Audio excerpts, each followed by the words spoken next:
Spain के महान दार्शनिक जॉर्ज सेंटाइना ने कहा था, those who can't remember the history are condemned to repeat it.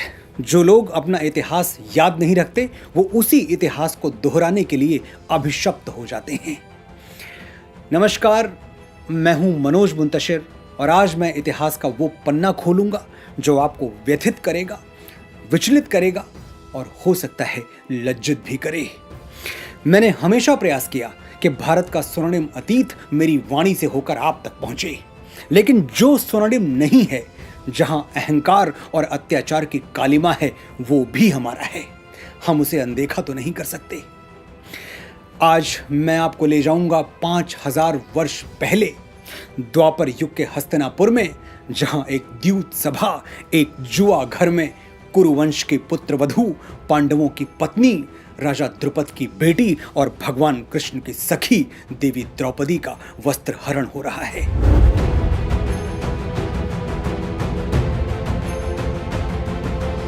कौन थी द्रौपदी? महाभारत में हमें पहली बार द्रौपदी का वर्णन उस स्वयंवर में मिलता है जहां अर्जुन ने मछली की आंख में तीर भेद कर स्वयंवर जीत लिया और द्रौपदी ने उन्हें पति रूप में स्वीकार किया।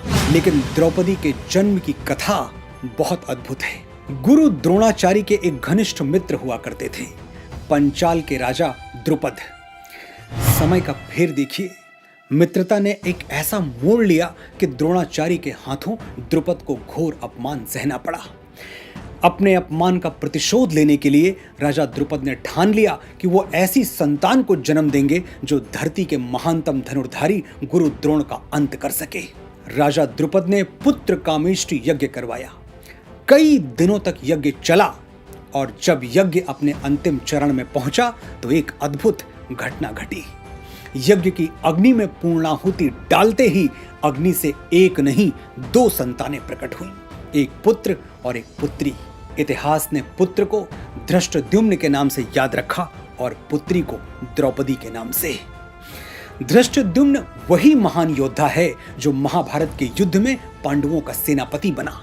18 दिनों तक युद्ध चला और जहां कौरवों के सेनापति भीष्म, द्रोण, कर्ण, शल्य और स्वयं दुर्योधन एक के बाद एक रणभूमि में मरते रहे, वहीं धृष्टद्युम्न अविजित रहकर अंतिम समय तक 7 अक्षौहिणी सेना का नेतृत्व करता रहा।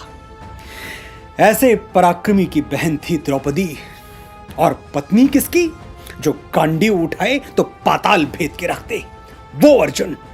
वो भीम जो गदा लहराए तो काल भी घुटने टेकते। लेकिन हुआ क्या? उस दिन भरी सभा में एक वस्त्र में लिपटी हुई द्रौपदी को बालों से खींच कर लाया गया और सब देखते रह गए। जो हुआ उसे सहना तो छोड़िए, कहना कठिन है। फिर भी मैं कहने की कोशिश करूंगा, क्योंकि मैं भी अगर मौन रह गया तो उस अधर्म का भागीदार बन जाऊंगा जो भीष्म पितामह को अंतिम क्षणों में शरशैया के तीरों से भी अधिक पीड़ा देता रहा।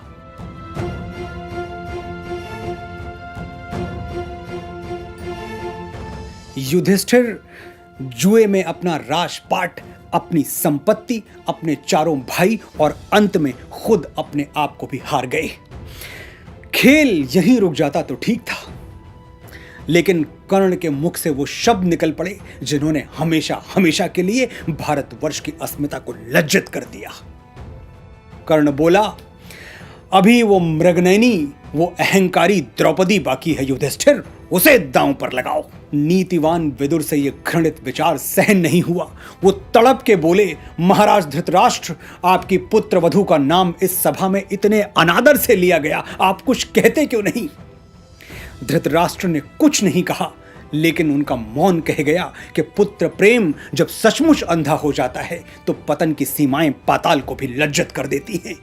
दुर्योधन ने संकेत दिया और सभा में बैठा हुआ उसका नीच भाई दुशासन उठकर द्रौपदी के कक्ष की ओर चल पड़ा। द्रौपदी को उसने सभा में चलने का आदेश दिया तो द्रौपदी ने एक नजर अपने आप को देखा।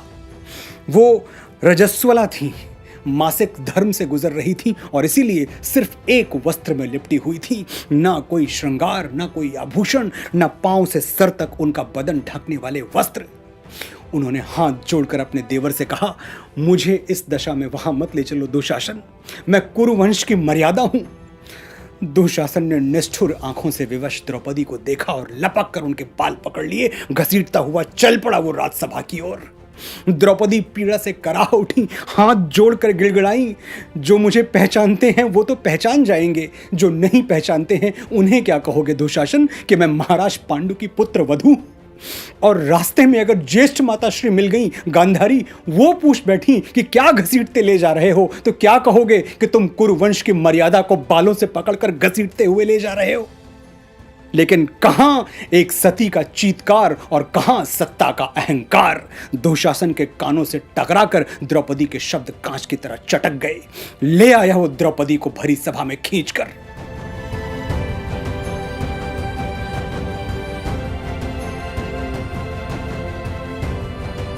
द्रौपदी कुरुवंश की बहू एक कपड़े में लिपटी हुई। भीष्म पितामह की आंखें झुक गई। पंचाली ने वो झुकी हुई आंखें देखी तो बोल पड़ी, आंखें झुकाने से क्या होगा पितामह, मैं आपकी कुल वधू द्रौपदी एक वस्त्र में लिपटी हुई ऋतु स्नान किए बिना इस भरी हुई कुरु सभा में आपको प्रणाम करती हूं और ये जानना चाहती हूं कि आज आप मुझे क्या आशीर्वाद देंगे। आप तो ज्येष्ठ कुरु हैं, महावीर हैं, महाविद्वान हैं। बताइए, क्या आपने केवल कुरु सिंहासन की रक्षा का वचन लिया था? क्या कुरु मर्यादा का कोई महत्व नहीं है? आप जैसे महापुरुष शूरवीर को इस तरह मुंह छुपाना शोभा नहीं देता पितामह। मेरी ओर देखिए, देखिए मेरी ओर, मैं कुरु मर्यादा के आगे लगा हुआ एक प्रश्न चिन्ह हूं। देखिए कि आपकी कुल वधू किस दशा में खींच कर लाई गई है और मुझसे कहिए कि क्या भरतवंशियों की यही परंपरा है? आपके मुंह से उत्तर पाके मैं चुप हो जाऊंगी पितामह, कुछ तो कहिए। द्रौपदी एक बच्ची की तरह अपने पितामह के आगे बिलख उठी। जब मैंने पहली बार आपके चरण छुए थे, आपने मुझे सौभाग्यवती होने का आशीर्वाद दिया था। अपने उस आशीर्वाद की दशा देखिए पितामह। आपके सामने ये अधर्म हुआ और आपने सहन कर लिया, तो क्या इसका अर्थ ये नहीं कि आपने इस अधर्म को स्वीकार किया? क्या आप भी मेरे इस अपमान के भागीदार नहीं हैं? और यदि नहीं हैं, तो उठाइए अपना धनुष और छेद दीजिए उस जिह्वा को जिसने आपकी कुल वधू द्रौपदी को दासी कहने का अपराध किया है। आप पाप के वृक्ष की छाया में बैठे हैं पितामह, उठ जाइए। आपको तो शास्त्रों का ज्ञान है पितामह। बताइए कि जो व्यक्ति स्वयं अपने आप को जुए में हार चुका हो, वो कौन होता है किसी और की स्वतंत्रता, किसी और के स्वाभिमान को दांव पर लगाने वाला? मैं अपने प्रश्न का उत्तर मांग रही हूं पितामह। आपका ये लज्जित मौन मेरे प्रश्न का उत्तर नहीं है, क्योंकि ये प्रश्न केवल द्रौपदी नहीं, पूरी नारी जाति कर रही है। ये प्रश्न कर रही है पृथ्वी, जो हर प्राणी की मां है। ये प्रश्न कर रहा है इस देश का भविष्य, जिसे आपके पूर्वज चक्रवर्ती महाराज भरत से अपना नाम मिला है। मेरा मार्गदर्शन कीजिए पितामह। भीष्म भरी हुई आंखों से बोले, क्या उत्तर दूं पुत्री? पुत्री, ये एक संबोधन द्रौपदी के कानों में पिघले हुए शीशे की तरह उतर गया। वो चीख पड़ी, पुत्री मत कहिए पितामह। मैं आपसे संबंधों की बात नहीं कर रही, उस अपमान की बात कर रही हूं जो पिघलकर आंसू बन गया और मेरी आंखों से बह निकला। यदि पत्नी पति की संपत्ति होती है, तो जब मेरे पति अपने को जुए में हारे, साथ में मुझे भी हार गए, तो फिर मैं दांव पर कैसे लगी? और यदि पत्नी पति की संपत्ति नहीं होती, तो मेरे पति मेरी आज्ञा लिए बिना मुझे दांव पर कैसे लगा सकते हैं? कुरुवंश की मर्यादा इस विषय में क्या कहती है पितामह? कृपया मुझे पुत्री कहकर संबोधित ना कीजिए। यदि मैं आपकी पुत्री होती, तो आप मेरा ये अपमान चुपचाप सहन नहीं करते। मुझे कुलवधू कहिए, क्योंकि मैं देखना चाहती हूं कि इस सभा में अर्धनग्न खड़ी हुई द्रौपदी को कुलवधू कहते हुए आपकी जिह्वा लड़खड़ाती है या नहीं। भीष्म से कोई उत्तर ना पाकर द्रौपदी अपने ससुर और हस्तिनापुर के राजा धृतराष्ट्र की ओर मुड़ी। आपके प्रिय अनुज पांडु की पुत्र वधू द्रौपदी आपको प्रणाम करती है ज्येष्ठ पिताश्री। आप बड़े भाग्यवान हैं जो नेत्रहीन जन्मे, नहीं तो आज अपनी सभा में अपनी ही पुत्रवधू की दुर्दशा देखकर अवश्य नेत्रहीन हो गए होते। नेत्रहीन धृतराष्ट्र अब शब्दहीन भी हो चुके थे। एक निर्लज्ज मौन के सिवा कुछ नहीं था उनके पास अपनी बहू को देने के लिए। असहाय द्रौपदी ने सभा में चारों ओर देखा। गुरु द्रोण दिखाई दिए। उसे आस जगी कि कोई और नहीं तो शायद वो इस अन्याय पर अंकुश लगाएं, क्योंकि वो कभी उसके पिता के परम मित्र हुआ करते थे।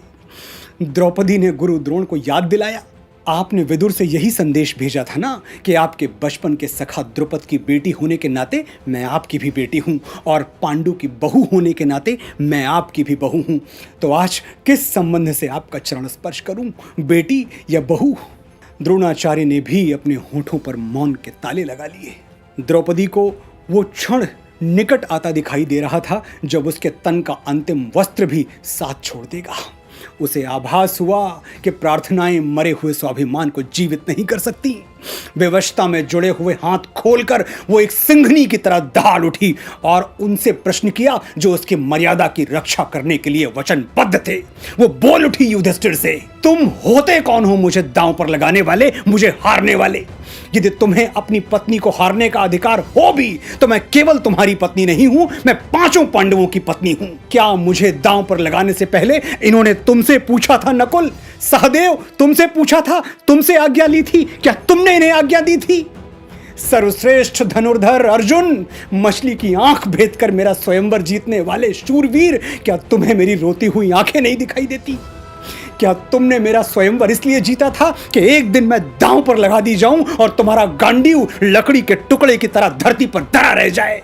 धर्मराज युधिष्ठिर, जुआ तो पहले भी कई बार खेला गया है, लेकिन किसी ने अपनी रखेल तक को दांव पर नहीं लगाया और आपने अपनी ब्याहता को दांव पर लगा दिया। धिक्कार है।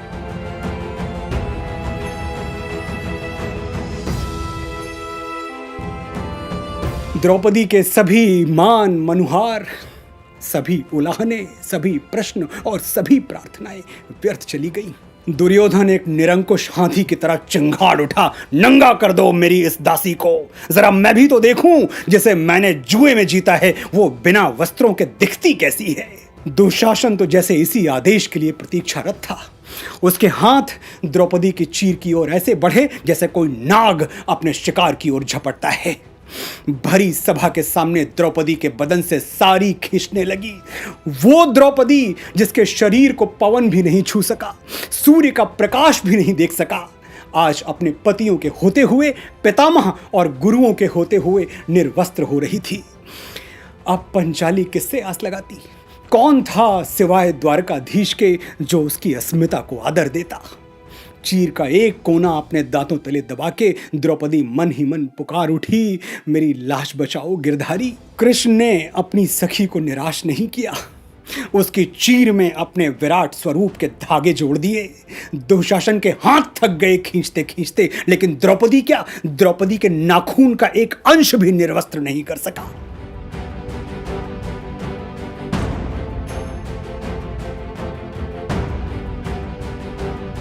उस दिन हस्तिनापुर में जो हुआ उसकी परिणति ये हुई कि 100 पुत्रों के होते हुए भी गांधारी निसंतान मरी।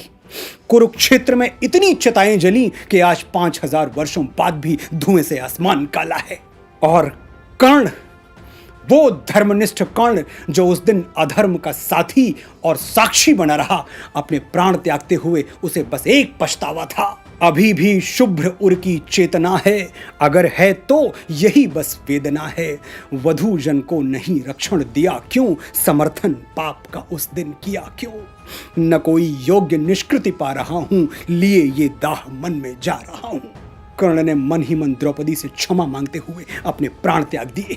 महाभारत में दुर्भाग्य की सभी सीमाएं पार हो गईं, लेकिन भारतवर्ष का सनातन इतिहास अग्नि की ज्वालाओं से जन्मी अपनी विलक्षण पुत्री पर सदैव गौरवान्वित रहा। सनातन ने द्रौपदी को पंच कन्याओं में स्थान दिया और उसे ब्रह्मांड की सबसे पवित्र स्त्री स्वीकार किया। मेरे पास आज ये कथा सुनाने का न कोई पर्व था, न कोई औचित्य, न कोई कारण, फिर भी मैंने ये कथा सुनाई ताकि हमें अपना इतिहास याद रहे और उसके कलंकित पन्ने हमें फिर कभी न दोहराने पड़े। आपने धैर्य से सुना, आपका आभार।